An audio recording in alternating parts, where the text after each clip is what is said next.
কেউ আছেন? Hello hello. কে রে? এত রাতে গেট খোলা নিষেধ, সেইটা কি জানা নাই? আসলে এত বৃষ্টি ছিল তাই রাস্তায় আটকে গিয়েছিলাম। আমি নতুন এসেছি, এখানে 601 নাম্বার রুমটায় আজকেই শিফট হব। না, সকালে আইসো, এখন কাউরে এন্ট্রি দেওয়া যাইব না। আমি এখন এত রাতে কোথায় যাব? এই শহরে আমার কেউ নেই। প্লিজ আমাকে আসতে দিন, আর কখনো দেরি করব না। আচ্ছা ঠিক আছে। ঋতু খুব কষ্টে নিজের জিনিসপত্রগুলো নিয়ে ভেতরে প্রবেশ করলো। 601। কত কত বললে? 601। কেন, কোনো সমস্যা হলো নাকি? না না না, মানে না না, কিছু না। এই নাও যাবি। কোন দিকে আমার রুম? আপনি কি কষ্ট করে একটু দেখিয়ে দিতে পারবেন? না না না, আমি পারবো না, আমি ওইদিকে যাব না। এমন আচরণ দেখে ঋতু কিছুটা অবাক হলো। ও আচ্ছা, তাহলে আমাকে যদি বলে দেন রুমটা কোন দিকে, আমি তাহলে খুঁজে নেব। 3 তলার সিঁড়ি দিয়ে গিয়ে সবচেয়ে শেষের রুমটা। আচ্ছা। সে নিজের ভারী জিনিসপত্রগুলো নিয়ে রুমের দিকে চলল। দরজার সামনে আসতেই হঠাৎ সব লাইট বন্ধ হয়ে গেল। আরে লাইটের আবার কি হলো? শেষ পর্যন্ত ইলেকট্রিসিটিও চলে গেল। দরজা খুলতেই চারপাশে আলো জ্বলে উঠল, আর সেই আলোতে সে দেখতে পেল ভেতরে কেউ দাঁড়িয়ে আছে। ভয়ে চিৎকার করে উঠল সে। এমন সময় কয়েকটা ইঁদুর দৌড়ে পালালো। পাশের রুম থেকে একটি মেয়ে টর্চ হাতে বেরিয়ে আসলো। এই, কে রে তুই? তোর সাহস তো কম না, আমার রুমের পাশে এসে আমার ঘুমে বাধা দিস। সরি, আসলে হঠাৎ করে ইঁদুর দেখে। এই সময় আবার লাইটগুলো জ্বলে উঠল। তোকে তো নতুন মনে হচ্ছে এখানকার। কে তুই? কোন রুমে এসেছিস? আমি ঋতু, আজকেই আপনার পাশের রুমে শিফট হয়েছি। Nice to meet you. হাসি মুখে ঋতু হাত এগিয়ে দিল, কিন্তু মেয়েটি হাত বাড়ালো না। তুই এখনো এখানকার নিয়ম কানুন জানিস না, বুঝলি? কাল আমার সাথে দেখা করবি। বলেই চলে গেল সে। আজব তো, নতুন একটা মানুষের সাথে। আচ্ছা যাই হোক, আমি যাই, ভেতরে গিয়ে বিশ্রাম নিই। সে রুমের ভেতরে প্রবেশ করবে, এমন সময় সে বুঝতে পারলো হায় রে কপাল, পায়েও ব্যথা পেলাম। কষ্ট করে সে ভেতরে চলে গেল। ভেতরে যেতেই দেখতে পেল সবকিছু এলোমেলো, এবং দেয়ালে বিভিন্ন রকম পেন্সিল দিয়ে আঁকাআঁকি করা। প্রচন্ড ময়লা চারপাশটাই। ইস, এখন তো মনে হচ্ছে সব পরিষ্কার করা ছাড়া বিশ্রাম নেওয়াটারও উপায় নেই। কি একটা অবস্থা হয়ে আছে এখানে। ঋতু পরিষ্কারের কাজে লেগে গেল। ঘরেতে তখন রাত 2টো। বাইরে এখনো বৃষ্টি হয়েই যাচ্ছে। সবকিছু পরিষ্কার করে ফেলেছে সে। তারপর শুয়ে পড়ল বিছানায়। কখন যে ঘুমিয়ে পড়ল।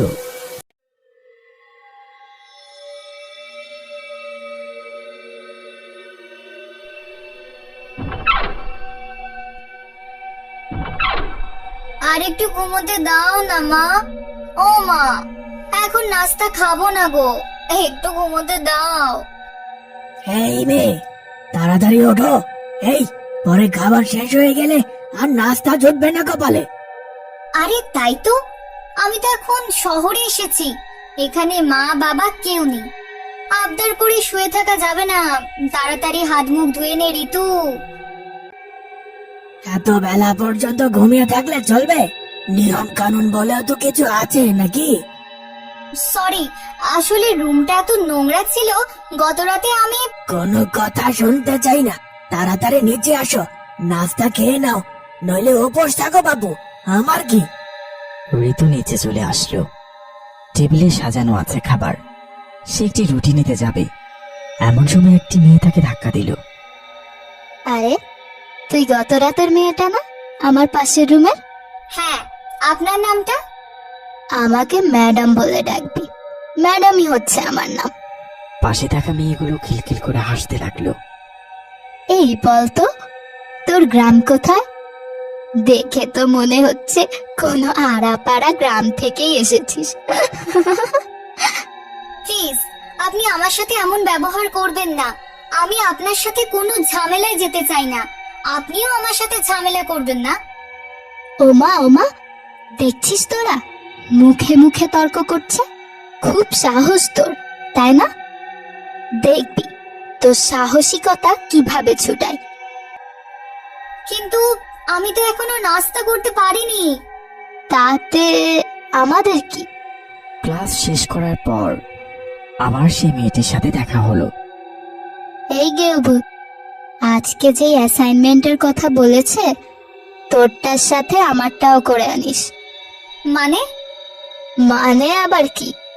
এখানে পড়তে হলে, হোস্টেলে থাকতে হলে আমি যা বলি তোকে করতে হবে। সুমির দেয়া খাতাটা হাতে নিয়ে তাকিয়ে রইল সে। মনে মনে কিছুটা আফসোস করে ক্লান্ত পায়ে এগিয়ে চলল হোস্টেলের দিকে। এসে থেকেই কিছু ভালো কাটছে না। আমি গ্রাম থেকে এসেছি বলে আমার সাথে এমন করবে? নিজের কাজেরই শেষ নেই, সেখানে এখন ওদের হোম টাস্কটাও আমাকে করতে হবে। মনে এটা সেটা ভাবতে ভাবতে একটা চলন্ত গাড়ির সামনে এসে পড়ল ঋতু। যখন গাড়িটা তাকে চাপা দেবে, এমন সময় একটা হাত তাকে টেনে সরিয়ে নেয় সেখান থেকে। কিন্তু মানুষ জড়ো হতেই চোখের পলকে অদৃশ্য হয়ে গেছে সে। কে ছিল? কে বাঁচালো আমায়? আমি নিশ্চিত আমি কাউকে দেখেছিলাম যে আমাকে বাঁচিয়েছে। ঋতু তার রুমে বসে পড়াশোনা চালিয়ে যাচ্ছিল। এমন সময় দরজায় নক। সে দরজা খুলে দেখতে পেল কিছু মেয়ের সাথে দাঁড়িয়ে আছে সুমি। কি হলো তোমার এখানে? কিছু প্রয়োজন? গত 2 দিন থেকে আমাদের জামা কাপড় ধোয়া হয়নি। তাহলে আমি কি করব? কি বলছো তোমরা এসব? আমি পড়ালেখা করছি, আর এমনিতেও আমি কেনই বা তোমাদের কাজ করব? বলতে না বলতেই সুমি চুল টেনে ধরল ঋতুর। খুব সাহস হয়েছে, তাই না? আমার মুখের উপর তর্ক। উফ, ছাড়ো বলছে, লাগছে। তাড়াতাড়ি গিয়ে সব পরিষ্কার করে আন, নয়তো তোর খবর আছে। আচ্ছা ঠিক আছে, আমার চুল ছাড়ো। সুমি কাপড়গুলো ঋতুর গায়ে ছুঁড়ে মারে। কোনো উপায় না পেয়ে বাধ্য হয়ে সে কাপড়গুলো তুলে নিয়ে ভেতরে চলে যায়। বাথরুমে ঢুকে সাবানের উপর পা রাখতে পিছলে পড়ে যেতে লাগলো সে। এমন সময় অদৃশ্য কেউ তাকে হাওয়ায় তুলে ধরল। কে? এখানে কে আছে? না, সবটা কোনোভাবেই আমার মনের সন্দেহ হতে পারে না। আমি নিশ্চিত এখানে আমাকে সাহায্য করার চেষ্টা করছে কেউ। কখনো গাড়ির অ্যাক্সিডেন্ট থেকে, কখনো বাথরুমে পড়ে যাওয়া থেকে। অবশ্যই কেউ আছে, কিন্তু কে সে? আরে, তুমি নতুন মেয়েটা না, 601 নাম্বার রুমের? জি। কবে এলে? কেমন কাটছে দিনকাল? গত রাতেই এসেছি। ঋতুর হাতে এতগুলো কাপড় দেখে জিজ্ঞাসা করলো, এখানে সবাই তোমার সাথে ভালো আচরণ করছে তো? কোনো সমস্যা হলে আমাকে জানাবে। আসলে কিছু কিছু দুষ্টু মেয়ে আছে, নতুন মেয়েদের পেলে ফাইজলামি করে। তোমার সাথে অমন কিছু করছে না তো? আসলে জি না, আমি ভালো আছি। আচ্ছা, তাহলে আমি চলে, তুমিও তোমার রুমে চলে যাও। এমনিতেই তো ঝামেলার অভাব নেই, এখন যদি বিচার দেয় তাহলে ওই সুমি নামের মেয়েটা আমার জীবন নরক করে ফেলবে। থাক ভাই, আমি ওদের থেকে দূরে দূরে থাকলেই ভালো। সে নিজের রুমে চলে গেল। ঠিক সেই সময়টাতেই হঠাৎ করে সিলিং ফ্যানটা ছুটে পড়ল, কিন্তু ফ্যানটা তার গায়ের সামনে এসে থমকে গেল। ঋতু দীর্ঘ শ্বাস ছেড়ে কান্না করতে করতে বলল, কে তুমি? আমাকে কেন সাহায্য করছো? প্লিজ আমাকে বলো, প্লিজ দেখা দাও, প্লিজ। আমি তোমার কোনো ক্ষতি করব না। বলতে না বলতেই দৃশ্যমান হলো একটি ছেলে, যার গায়ে ভয়ঙ্কর কালো দাগ, মুখ ফ্যাকাশে।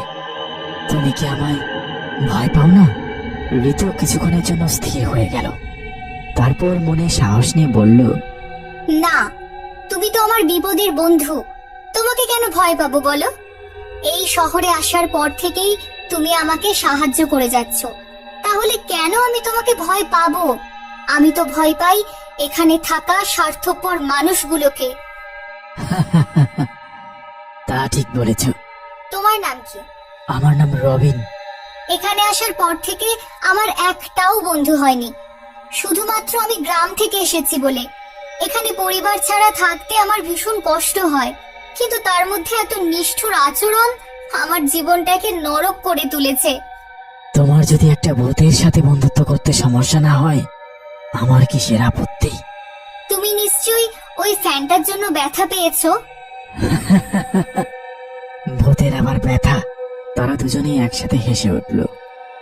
এভাবেই কাটতে লাগলো কয়েকদিন। তাদের দুজনের মাঝে সুন্দর একটি বন্ধুত্ব গড়ে উঠেছে। মাঝে মাঝে অন্ধকারে রবিনকে দেখে ভয় পেয়ে যায়, কিন্তু তবুও তাদের মাঝে কখনো বন্ধুত্বের ফাটল ধরেনি। তুমি তো আমায় হার্ট অ্যাটাকে মেরে ফেলবে, আমি ভয় পেয়েছিলাম। কি করব, আমি তো আর দিনের আলো সামনে আসতে পারি না। কি হয়েছে তোমার? তুমি কাঁদছিলে কেন? আর কে? ওই সুমিটা আজ আমার গায়ে পানি ঢেলে দিয়েছিল, আমি ওর কাজ করব না বলেছি বলে। চলো ওকে আজ একটা শিক্ষা দেই। কিন্তু কিভাবে? এমন ভয় দেখাবো আর কখনো কাউকে অত্যাচার করবে না। কাউকে অত্যাচার করার আগে দুবার ভেবে নেবে। এমন অবস্থা করে ছাড়বো একা বাথরুমে যেতেও ভয় পাবে। হ্যাঁ চলো। তারা দুজনেই মিলে গেল সুমির রুমের সামনে। ঋতু দরজার পাশে দাঁড়িয়ে রইল, আর রবিন ভিতরে চলে গেল। ওরে বাবা, এটা কি? বাঁচাও! আয় হায়, আমাকে মেরে ফেললো। কেউ আছো? দরজাটা খুলো, কেউ আছো? একদম উচিত শিক্ষা দিয়েছি।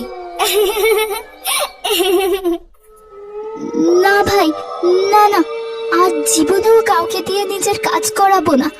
বরং দরকার হলে আমি নিজে গিয়ে ঋতুর কাজ করে দিয়ে আসবো। প্লিজ আমাকে ছেড়ে দাও। চিৎকার শুনে এগিয়ে এলো ম্যানেজার রাহুল আর সেই বৃদ্ধা। ঋতু, গত রাতে তুমি সুমিকে ভয় লাগাবার কাজে জড়িত ছিলে, তাই না? না মানে সত্যি কথাটা আমাকে বলতে পারো? আমি মূলত আজ সেই কথা জানতে আসিনি। আমি এসেছি তুমি কিভাবে এটা করলে তা জানতে। মানে কিভাবে তুমি সুমিকে ভূতের ভয় দেখালে। স্যার, আপনি যদি কাউকে না বলেন তাহলে বলবো। ওকে। আসলে আমার একটা বন্ধু আছে, ভূত বন্ধু। কি? সত্যি কথা বলছি, ও আমাকে সাহায্য করেছিল গতকাল। ওর নাম কি রবিন? তোমার বন্ধুর নাম কি রবিন? আপনি কি করে জানেন? ঋতু, তুমি হয়তো জানো না, এই জায়গাটায় আগে ছেলেদের হোস্টেল ছিল। মারাত্মক র্যাগিং, মারামারি ছিল এখানকার নিত্যদিনের ঘটনা। কিন্তু একটা পর্যায়ে এর ফল আত্মহত্যা অব্দি পৌঁছায়। তখন এই জায়গাটা বন্ধ করে দেওয়া হয়েছিল। তারপর মেয়েদের এখানে বসবাসের ব্যবস্থা করা হয়েছিল। তোমার রুমটায় গত কয়েক বছর আগে রবিন নামের একটা ছেলে আত্মহত্যা করেছিল। আর তারপর থেকে ওই ছেলের আত্মা সম্পর্কে বিভিন্ন গুজব ছিল আমাদের হোস্টেলে। কিন্তু সময়ের সাথে সাথে মানুষ ওগুলো ভুলে গিয়েছিল। আর তাই তোমাকে আমরা ওই রুমটায় থাকার পারমিশন দিয়েছিলাম। ও, তার মানে রবিন আত্মহত্যা করেছিল? কিন্তু কেন? তা তো আমিও জানি না, তবে খুবই দুঃখের একটা জীবন পার করছিল ছেলেটা। কিন্তু যদি সত্যি রবিনের আত্মা এখনো এখানেই থেকে থাকে, তাহলে আমি বলবো মরার পরও রবিন শান্তি পেল না। কেন? কারণ মৃত্যুর পর কোনো আত্মা পৃথিবীতে ঘোরাঘুরি করে না ঋতু। যারা করে তারা দুর্ভাগ্যবান, দুঃখী। কি ব্যাপার, কেন ডাকলে আমায়? রবিন, তোমার সাথে কি হয়েছিল? কেন তুমি এখনো এখানেই পড়ে আছো? মানে তুমি কি এই পৃথিবী থেকে চলে যেতে পারছো না বলেই এখানে ঘোরাঘুরি করছো? হ্যাঁ ঋতু, আসলে আমার মৃত্যুর পর আমার আত্মাটা এখানে আটকা পড়ে যায়। আমার দেহটাকে ফেলে দেওয়া হয়েছে ময়লার বাগানে। কি? হ্যাঁ, ঠিক বলেছি। তুমি কেন আত্মহত্যা করেছিলে? না ঋতু, আমি আত্মহত্যা করিনি। আমাকে খুন করা হয়েছিল। ভার্সিটির কিছু স্টুডেন্ট মিলে আমাকে জোর করে অনৈতিক কাজে যুক্ত করতে চেয়েছিল, কিন্তু কিন্তু আমি তাদের কথায় রাজি হইনি। আমি তাদের কুকীর্তি ফাঁস করতে চেয়েছিলাম, তাই তারা আমাকে হত্যা করে আত্মহত্যার নাটক বলে চালিয়ে দেয়। তাহলে তোমার আত্মাকে মুক্ত করতে আমি কি করতে পারি রবিন?